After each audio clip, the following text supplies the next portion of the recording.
Hi guys, this is Sliver here, and in this video I'm going to talk about a bug that lets you get multiple rewards from one single Kurast Undercity tribute of any kind in Diablo 4 Season 9. Now, this bug has been known since the beginning of Season 8, however it is by far the easiest to reproduce currently. It was quite difficult to do back then, but with the power of the Hydra Sorceress it is very easy to do and lets you get basically everything depending on what tribute you use. So if you plug the Mythic unique tribute, then you will have a chance for multiple Mythic uniques. If you plug the Obducite tribute, the Ancestral legendary tribute, the Rune tribute, you will get multiple rewards from one single tribute. The bug itself has been reported multiple times, even on the Blizzard forums, and I've also made multiple videos of it recently. However, it seems that Blizzard doesn't really care, so I'm going to expose it once again and let you know how to do it exactly. First of all, you will have to weaken your character by taking a few pieces of gear away to reduce the ore resistance and armor stats of your character. You should also remove some gems from the jewelry to reduce these stats once more. You should also remove some of the paragon points that you normally would have, the paragon points mainly for ore resistance. The reason for this is that your character will have to die during this farm, so this farm is not suitable for hardcore characters. Next, what you have to do is plug a tribute into the Kurast Undercity brazier. It doesn't matter which tribute. If you want to find Obducite, then use that tribute.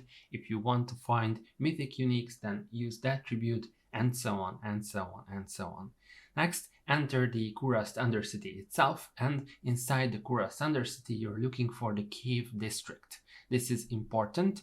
It's possible to get 3 districts at random inside the Kurast Undercity. You can get the cave district, the Zikkurat district, and the temple district, and you can tell which district you got by looking at the text above your minimap.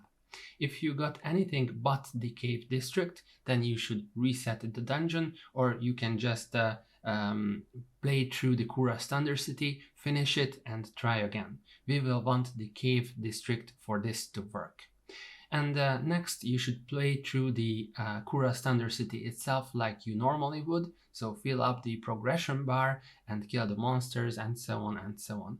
The interesting part comes when you enter the boss arena.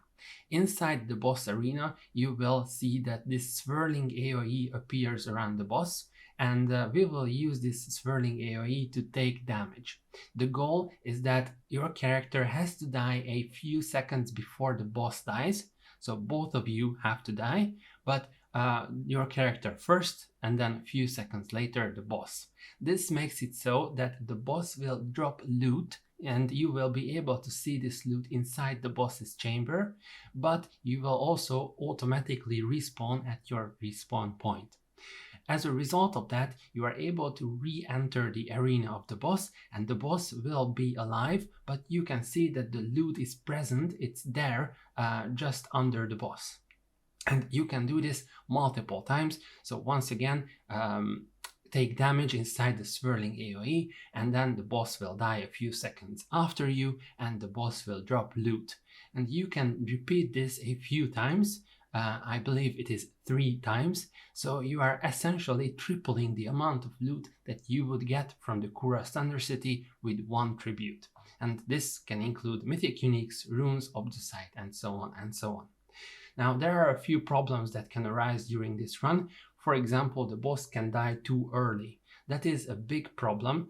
You want to avoid the boss dying too early, because in that case the boss will not respawn and you will have to restart your run.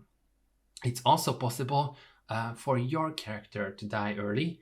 In that case, that's not a huge problem, because you are able to retry. You will be respawned at the spawning point. However, you will not get loot if your character dies too early. And lastly, it's also a possible problem to lose durability on your items because all of the deaths that occurred during the farm. In order to solve that, you cannot go out and repair, because that would reset the dungeon, but rather you can bring some repair items with you from the Dark Citadel. Just outside the Dark Citadel there is a vendor who sells scrolls of forging and scrolls of grave oil. I believe one of them prevents durability damage to your item and the other will put down an anvil which you can use to repair. So this will aid you with the durability problems in the Kurast Undercity. And lastly, I would like to say that this is the best time to try this bug because it is very easy to do with the Hydra Sorcerer. You just put down a Hydra and that will automatically consistently damage the boss. All you have to worry about is taking damage at the right moment. It seems like Blizzard doesn't really care about this since they haven't been able to fix this for more than one season now, and I would say that this is a really fun form to do. And that's it. If you enjoyed the video, then feel free to comment, like and subscribe. Otherwise, see you guys next time. Thanks.